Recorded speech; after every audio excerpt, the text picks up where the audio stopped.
இல்லை. உங்கள் மனசில் இடம் பிடிச்சாலே போதும். சரித்திரத்தில் இடம் பிடிக்கணும்னு அவசியம் இல்லை. உங்கள் எல்லாரோட மனசில் இடம் பிடிச்சாலே எனக்கு அதே போதும். அம்மோ சொல்லுங்க அம்மோ, என்ன பாட சொல்லாதே, நான் கண்டபடி பாடி போடுவேன். அட கேட்டா ரேவி சாங் பாட்டு தானே. என்ன பாட சொல்லாதே, நான் கண்டபடி பாடி போடுவேன். அப்படிதான் நடந்துட்டு இருக்கு. அதான் சொல்றீங்க தானோ. ஓகே ஓகே உமா, நீங்கள் சொன்ன மாதிரி உங்களோட பேசிட்டு இருந்தேன். சந்தோஷம் உமா. தேங்க்யூ ஸோ மச் மீனாட்சிக்கா. உங்கள் அன்புக்கு ரொம்ப ரொம்ப நன்றி. அதுதான் சொல்கிறேன், நம்ம லைவில் இருங்க, கொஞ்ச நேரம் பேசுங்க, மனசு விட்டு ஜாலியாக பேசுங்க சொல்கிறேன். அதுக்கு தான் இந்த லைவ் போட்டிருக்கேன். ஸோ லைவில் இருங்க, கொஞ்சம் ஜாலியாக பேசுங்க, உங்கள் மன கஷ்டம்லாம் போயிடும் எனக்கு தெரிஞ்சு. ஸோ அதுக்கு தான் உங்கள் லைவில் எப்பவுமே நான் ஆசைப்படுவேன். மீனாட்சி அக்கா மட்டும் எப்பவுமே லைவுக்கு வந்துட்டு போயிடறாங்கன்னு ஒரு சின்ன கஷ்டம் எனக்கு எப்பவுமே இருக்கும். பட் இன்றைக்கி நான் சொன்ன ஒரு வார்த்தைக்கு உங்களுக்கு பிடிச்ச கலர் போட்டிருந்தாலும் நீங்கள் என் கூடவே இருந்துட்டீங்க. பட் இருந்தாலும் டெய்லி இதே மாதிரி இருந்தால் ரொம்ப ரொம்ப சந்தோஷம் மீனாட்சி அக்கா.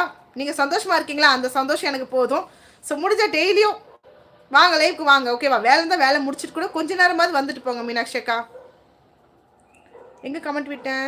சரத் பாபு சொல்லுங்கள். சரத் பாபு எந்த ஊர் சொல்லுங்கள் சரத் பாபு.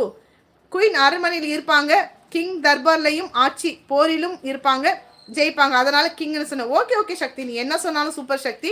ஓகே ஓகே சக்தி. சொல்லாமலா சாப்பிட்டீங்களான்னு கேட்டிருக்கேன். சாப்பிடாமலா? லைவ் முடித்தா போய் சாப்பிடுவாமலா? நீ சாப்பிட்டியா சொல்லு. எங்கள் மாமா பொண்ணுக்கு கல்யாணம் மேடம், தெரிஞ்சிருந்தா அந்த பொண்ணாவது கல்யாணம் பண்ணி இருப்பேன் மேடம். அந்த பொண்ணு ஒல்லியா வாச்சி என்ன வேற ஒருத்தியை கல்யாணம் பண்ணி வச்சுட்டாங்க மேடம். என்னது புரியல. கல்யாணம் பண்ணி இருப்பேன் மேடம், அந்த பொண்ணை வழியாக வச்சு எனக்கு ஒன்றுமே புரியல. உங்களுக்கு பரவாயில்ல விடுங்க, கல்யாணம் குழந்தை ஆயிடுச்சா, வேலையை பாருங்கள். நீங்கள் விட்டா இன்னும் 4 கல்யாணம் பண்ணுவீங்க போல இருக்கு உங்களை பார்த்தா. போதும் ஒன்று வச்சு ஒழுங்காக சமாளிங்க. கல்யாணத்துக்கு போனோமா பிரியாணி சாப்பிட்டோமான்னு வாங்க, அதே போதும் உங்களுக்கு, அதுதான் கரெக்டு.